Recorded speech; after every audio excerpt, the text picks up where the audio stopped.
Ah, hello po, kung Dalog po, maaga pa naman. Ah, maraming guro ang nalulungkot. Di ba nag-offer ng 3 months refund o 3 months moratorium yung GSIS? Kaya lang, hindi pala lahat successful, no? O, marami ding na di-deny. Parang pag nag-ano sila, nag-pindot sa apps. Pag nag-apply sila, tas may iba na lumalabas, red. Parang parang you are black, parang gano'n eh, no? So hindi lahat ng nag-apply sa moratorium ng GSIS ay na-approve, nagiging successful. Yun ang malungkot. Oo, kasi natutuwa na sana yung mga guro dahil nagbigay na no yung GSIS ng moratorium. Kasi nung nag-moratorium ng pandemic, lahat eh, di ba? Lahat tayo eh. Kasi ang ginawa kasi noon, nag-stop yung mga deduction nila. Kaya lahat tayo. Ngayon naman, naging very selective ang GSIS kasi through apps, yung application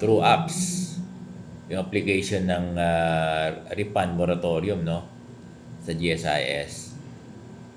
Kaya hindi lahat talaga na-approve. Siguro yung magaganda ang record. Akala lang natin. Hindi, ano naman, ang sabi naman doon sa guidelines nila, kapag wala kang hulog ng January, February, March, no? Kasi yun yung refund eh. Wala talaga, hindi ka mabibigyan. Kaya lang, yung iba naman daw, meron naman daw silang December, January, February, hindi naman daw nila alam na, sabihin, kumpleto naman daw, pero hindi rin sila na naka-loan, no? Ay, hindi rin sila naka-refund. At isa pa, no, yung mga sinabi naman doon sa guidelines, kapag ikaw ay kaka-loan mo lang, hindi. Kaya lang hindi naman daw ganun yung mga case ng mga guro. Yun ang sabi nila. At nagtataka sila. Wala naman sila doon sa binabanggit na na mga nadi-disqualify. Pero nadi-deny sila ng apps ng GSIS. Kaya sabi nila, Sir Bong, hindi pala lahat. Sana GSIS, no?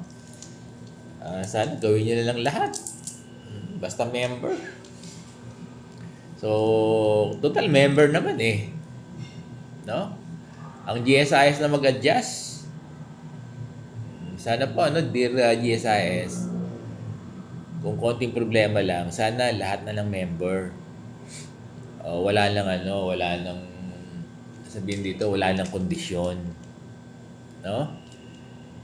Kasi kailangan, kung gustong tumulong talaga ng GSIS, sana wala na pong kondisyon yung pagtulong nyo.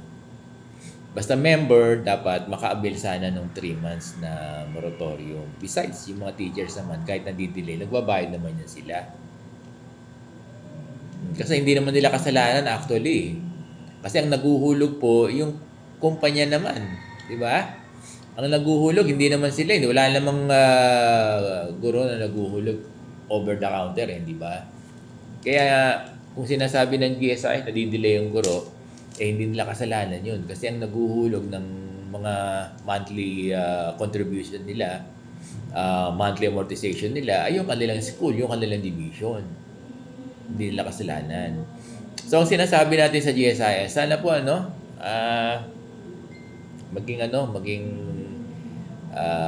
kind-hearted, generous, no? Maging very understanding na lang na sana wala lang kondisyon. I mean, walang disparity. Basta member ay payagan sana na magkaroon ng refund na 3 months. So, yun yung hinihiling natin sa GSIS. Sana po, dear GSIS, basta member, dito po sa binibigay niyong 3 months moratorium or 3 months refund. Nagugulo na ako. Sana po wala na mo lang kondisyon kung gusto nating tumulong.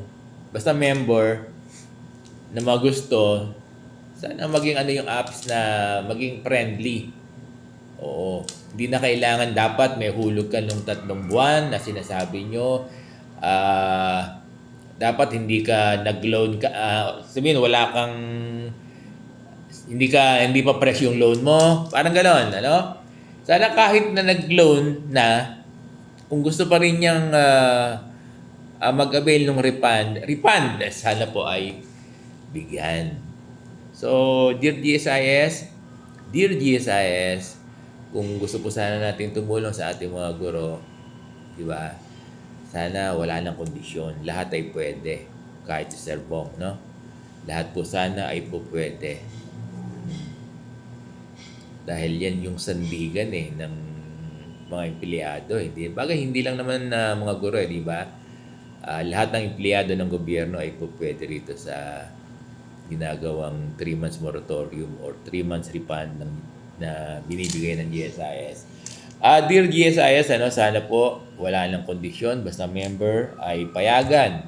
Sa lahat ng gusto ay payagan silang mag-avail nitong 3 months refund o yung binibigay nyo na 3 months moratorium.